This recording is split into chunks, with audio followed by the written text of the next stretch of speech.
Good morning, it's 2021, Happy New Year. I woke up really early this morning to watch the sunrise and it was absolutely beautiful. So I thought I'd do a short video about my thoughts for the citizenship by investment industry for 2021. But before I talk about 2021, I think I need to talk about 2020 and some of the major changes that have occurred in the industry. So 2020, the citizenship by investment industry has seen tremendous growth, particularly in the Caribbean, where we've seen a lot of increased applicants, particularly among Americans who are looking to get a second passport through citizenship by investment. So I think more and more people in 2020 realize the benefits of having multiple citizenships, multiple residencies, increased options. With a second citizenship, you can have access to high-level visa-free travel, as well as have a Plan B option of a safe country. So getting into the major changes that occurred in 2020, starting with Cyprus.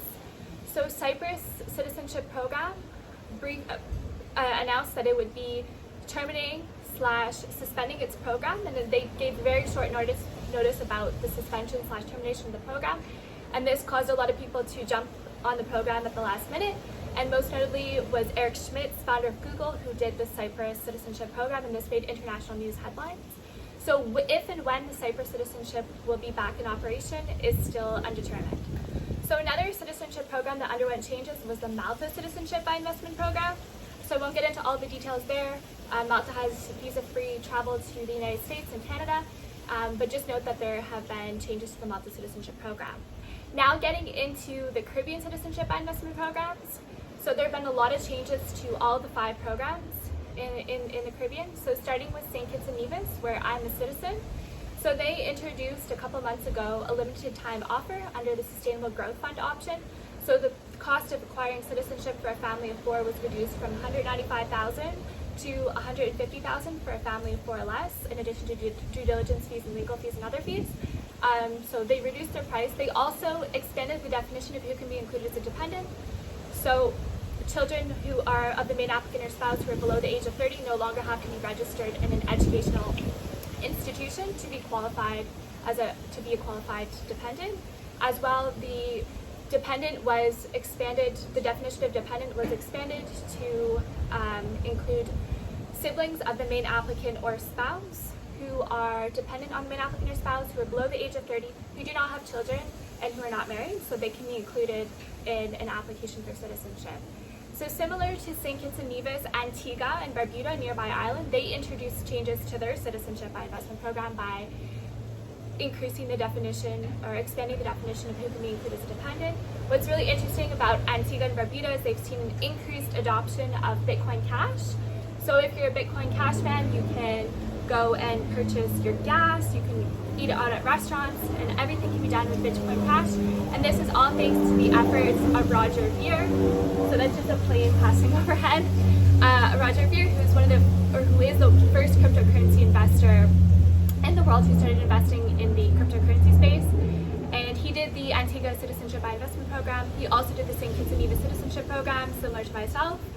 And so that's another country that's introduced changes to their citizenship program. Dominica also expanded the definition of who can be included as a dependent.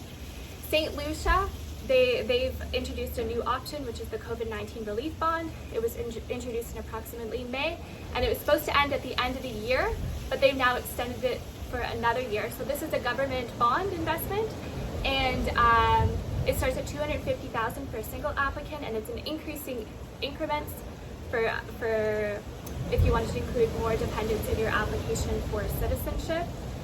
So this is one option. St. Lucia continues to have its real estate option. It continues to have the option for donation, which is still popular especially for single applicants who want to have a passport at a affordable cost.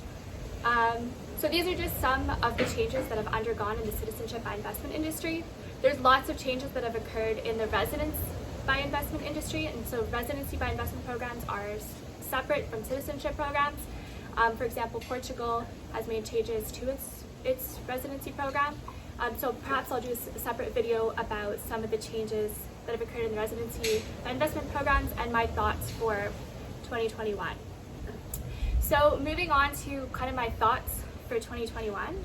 So there have been lots of countries that have discussed potentially introducing a citizenship by investment program. So for example, the Bahamas has discussed introducing a program. Having personally lived in the Bahamas, worked at a law firm in the Bahamas, as well as knowing people in government in the Bahamas, I don't think that they'll introduce a citizenship program, but there's discussions, and there's always the possibility that one day they might. St. Vincent and the Grenadines is another Caribbean country that's been in discussions about introducing a citizenship program. For example, the Solomon Islands in the South Pacific, which is located close to Vanuatu, that currently has a citizenship by investment program. Solomon Islands has been in discussions about introducing a program.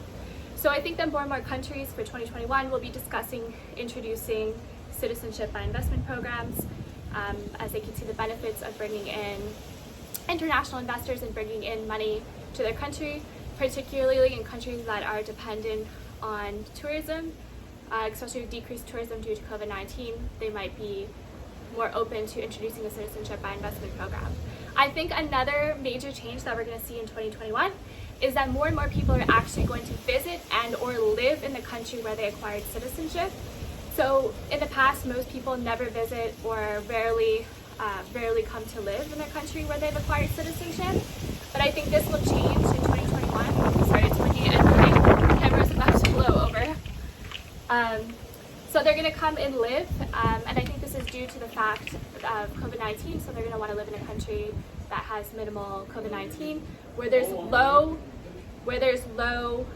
personal income tax or no personal income tax. So many of the countries that offer citizenship by investment, they have low or no personal income tax. So that might be another motivation for coming to live in the country of citizenship, as well as coming to visit and experiencing their new country. So I think that's going to be a trend for 2021.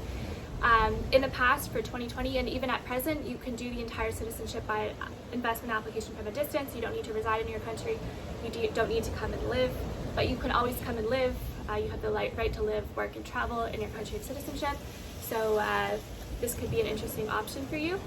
So if you're interested in getting more information about citizenship by investment or residency by investment, living and working in the Caribbean, feel free to contact me at jennifer@jhmarlin.com, or you can send me an email, jennifer@jhmarlin.com. Visit our website, which is currently undergoing updates, but it's jhmarlin.com, and or comment in below and I will respond. So I just want to wish you all a very happy new year, all the best, all the success, and everything you want for 2021 and beyond. Okay, take care. Bye.